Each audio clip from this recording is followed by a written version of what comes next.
इस वीडियो के प्रायोजक हैं मोती हॉस्टल, मुख्य कोचिंग संस्थाओं के पास, पीपराली रोड, सीकर।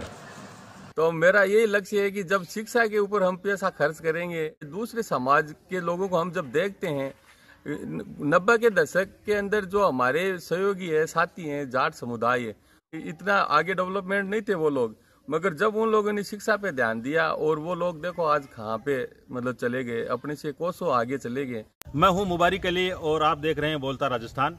खास मुलाकात में आज आपकी मुलाकात करवाते हैं जनाब इकबाल हुसैन उर्फ मोती खां राजास से।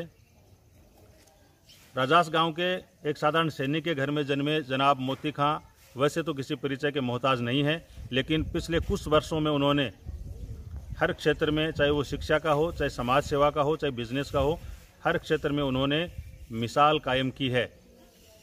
जनाब मोती खां राजास शिक्षा में मिसाल इसलिए हैं कि उन्होंने 2001 में ग्रेजुएशन करने के बाद परिस्थितियों के चलते पढ़ाई छोड़ दी थी और उसके बाद करीब 16-17 साल बाद उन्होंने 2017 में पुनः एडमिशन लिया और LLB की पढ़ाई अब वो कर रहे हैं। फाइनल ईयर का परिणाम अभी आना बाकी है।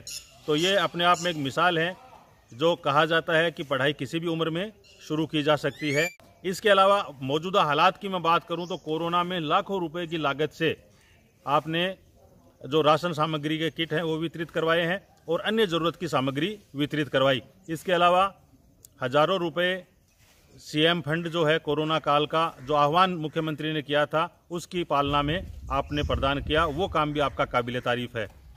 इसके अलावा जनाब मोती खां ने दरियादिली दिखाते हुए कोई भी क्षेत्र ऐसा नहीं छोड़ा जहां उन्होंने दान नहीं दिया हो, चाहे वो कोरोना काल की बात करें या शिक्षण संस्थाओं में बहुत बड़े फंड की, फर्नीचर वगैरह की, भवन निर्माण के लिए या विद्यालय विकास के लिए जो ज़रूरत होती है उसकी, खेल सामग्री की जहाँ ज़रूरत होती है बच्चों को टूर्नामेंट वगैरह में, वहाँ लाखों रुपए का जो डोनेशन है वो हो गया है। इसके अलावा धार्मिक स्थल है, चाहे मस्जिद हो, चाहे मदरसे हो, चाहे मंदिर हो, चाहे गोगा मेडी का जीर्णोद्धार करवाने का कोई मामला हो, हर मामले में आपने पहल की है। और अपने गांव में जो सार्वजनिक स्थान थे वहां कुर्सियां वगैरह रखवानी हो उस पर एक बजट अपनी कमाई का जो खर्च किया है। और ये सारे काम आप अपनी दादी जी के नाम से एक संस्था स्थापित करके रहमत वेलफेयर सोसाइटी, उस संस्था के जरिए से ये काम कर रहे हैं। इसके अलावा कई बच्चों की फ़ीस, ये नाम यहाँ उल्लेख नहीं कर सकते, कई बच्चों की फ़ीस आपने अपनी मेहनत की कमाई से अदा की है और अब भी कई बच्चे आपके खर्चे से पढ़ रहे हैं। इसके अलावा सर्व समाज की 1 दर्जन से अधिक बच्चियों की शादी आपने करवाई है। कुछ शादियों में सहयोग किया है और कुछ शादियां उन्होंने खुद करवाई है। इसके अलावा एक जो बच्चा था एकदम साधारण घर का, उसको ज़मीन से उठाकर, हालांकि वो रिलेटिव था, उसको जयपुर पढ़ने के लिए भेजा और आज वो सरकारी सेवा कर रहे हैं। आइए इन सभी बिंदुओं पर विस्तार से चर्चा करने के लिए मोती खां जी हमारे साथ हैं। मैं इकबाल हुसैन उर्फ Moti Khan, son of Mukarab Ali, retired army. मैंने 2001 में ग्रेजुएशन किया।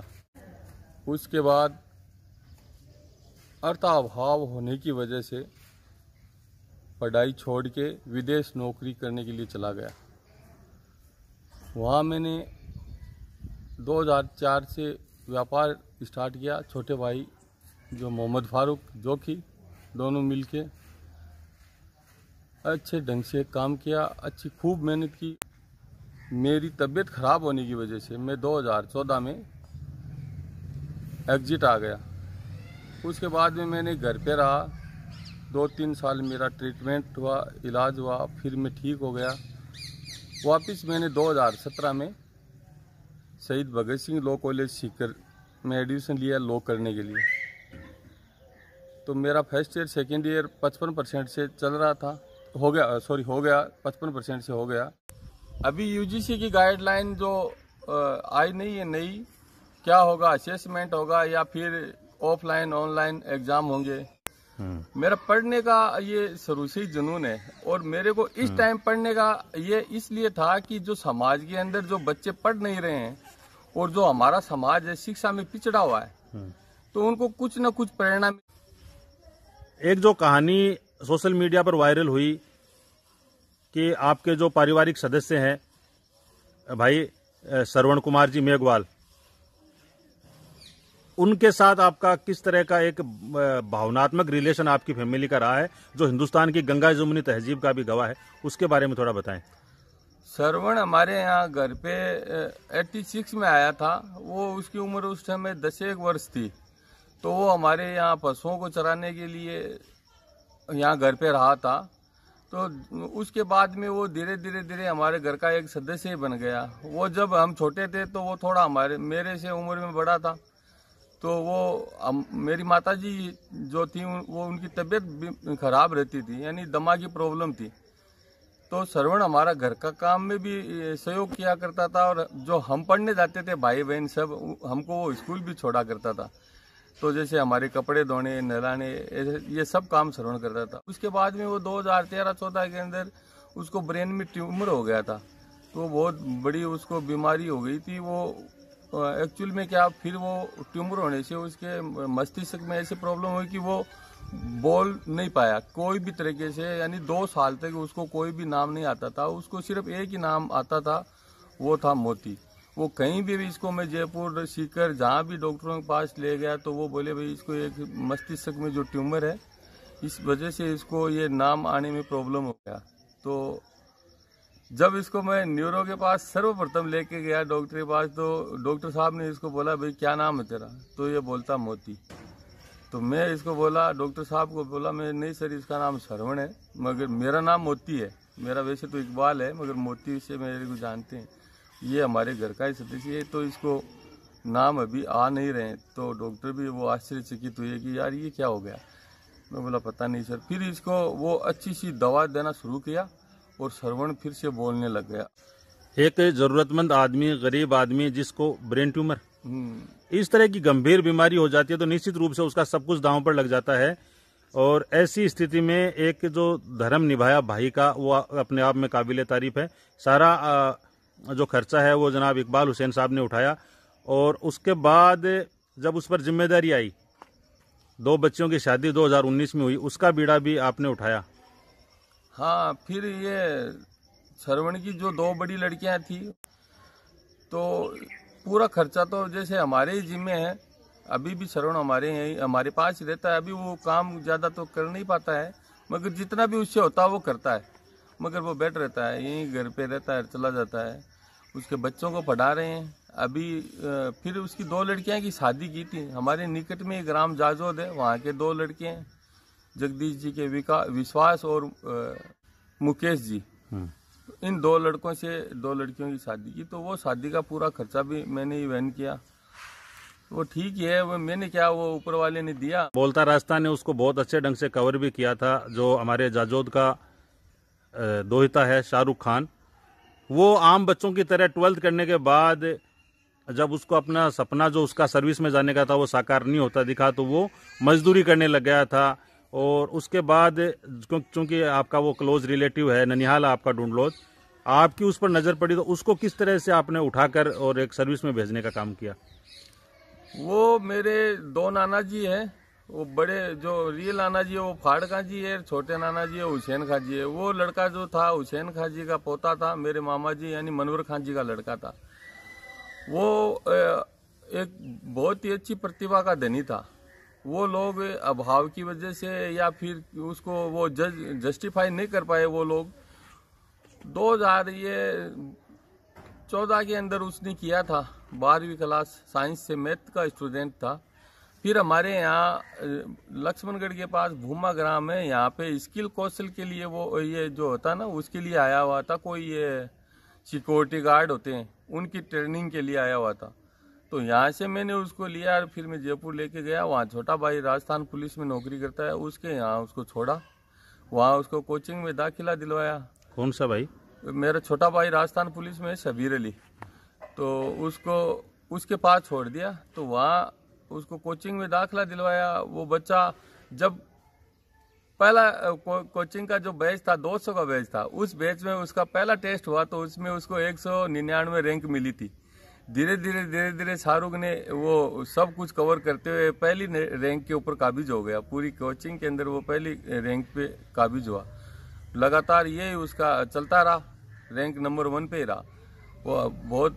अब क्या कर रहा है? अभी राजस्थान पुलिस में जयपुर गांधीनगर थाने में है, वो ड्यूटी कर रहा है अपनी। स्टडी अभी उसको मैं बीए करवा रहा हूँ, बीए फर्स्ट ईयर हो गया उसका। उसके बाद में वो बीए करने के बाद में मुझे वो एक अधिकारी नजर आ रहा है, वो डायमंड था, एक बहुत डायमंड था, उसको तराशने की जरूरत थी, उसको मौका मिला तो उस बच्चे ने गजब का ही कुछ परिणाम दिया जो अपने सबके सामने। मोती खान जी, लोग सोचते नहीं हैं और विदेश से आए हुए लोगों का तो ज्यादा सामाजिक सरोकार रहता नहीं है। बच्चों की शादी कर दी, मकान बना लिया, भात वगैरह भर दिए और संयुक्त परिवार भी है, तो ये कैसे कर पाते हैं आप? एक्चुअल में क्या है, ये जो हम भाई हैं, 4 भाई हैं, मैं हूँ और छोटा मोहम्मद फारूक जो कि है, उससे छोटा सबीर राजस्थान पुलिस में है, सबसे छोटा सुलेमान है और पापा जी आर्मी से रिटायर है। जो कुछ बैलेंस रहता है तो मेरा यही लक्ष्य है कि जब शिक्षा के ऊपर हम पैसा खर्च करेंगे, जो सबसे पहले शिक्षा का ही है ध्येय, इस पे खर्च करेंगे तो ये समाज है जो अपना आगे बढ़ेगा तो हम पहली लाइन में आएंगे। दूसरे समाज के लोगों को हम जब देखते हैं, 90 के दशक के अंदर जो हमारे सहयोगी है, साथी हैं, जाट समुदाय, इतना आगे डेवलपमेंट नहीं थे वो लोग, मगर जब उन लोगों ने शिक्षा पे ध्यान दिया और वो लोग देखो आज कहाँ पे मतलब चले गए, अपने से कोसों आगे चले गए। तो हम भी आर्मी में, पुलिस में, टीचर में ये जॉब करते हैं, खेती करते हैं, क्या हम का नहीं तो एज ए जाट ही है, किसान है, तो किसान खेतीर का काम हमारा। कहते हैं कि जब प्रेरणा देनी हो तो शुरुआत घर से करनी पड़ती है, और आप जिस एजुकेशन लेवल की आप बात कर रहे हैं उसमें आपको अचीव हुआ? कुछ परिवार के कुछ बच्चे हैं, नीट वगैरह क्लियर हुई है या क्या स्थिति है?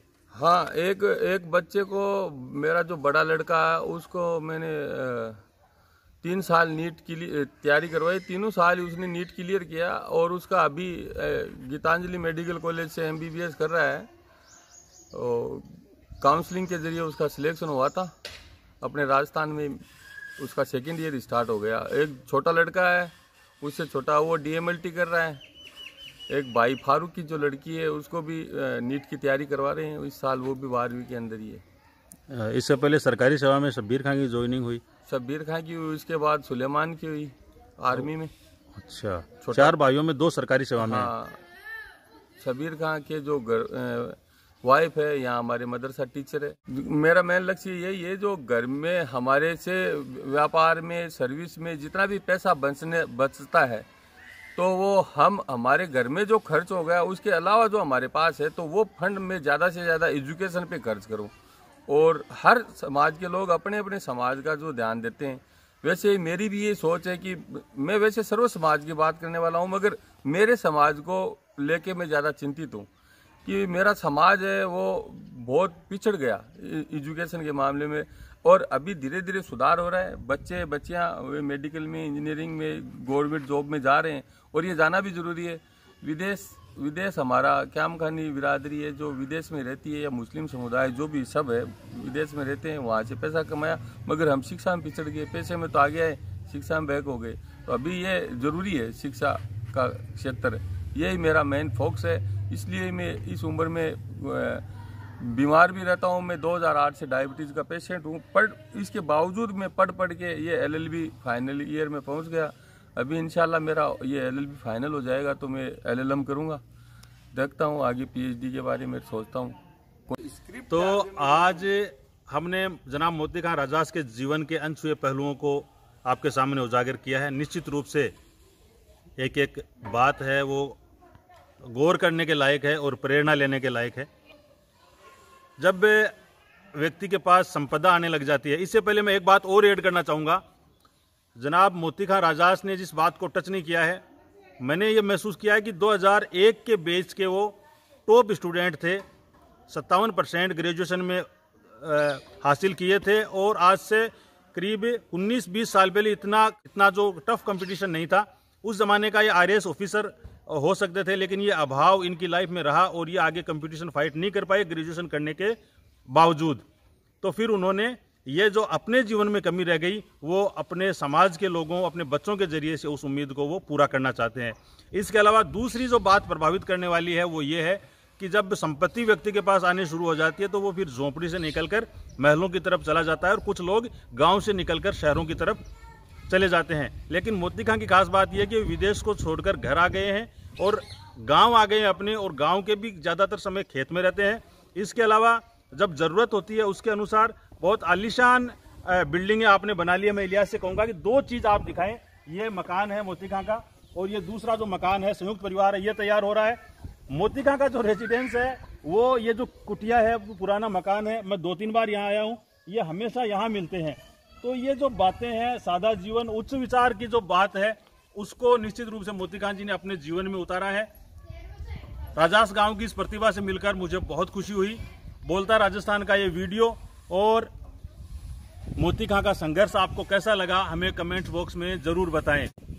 बोलता राजस्थान के चैनल पर अगर आप नए हैं तो चैनल को सब्सक्राइब कर दीजिए, वीडियो को शेयर कर दीजिए। हमसे जुड़ने के लिए आपका बहुत बहुत धन्यवाद।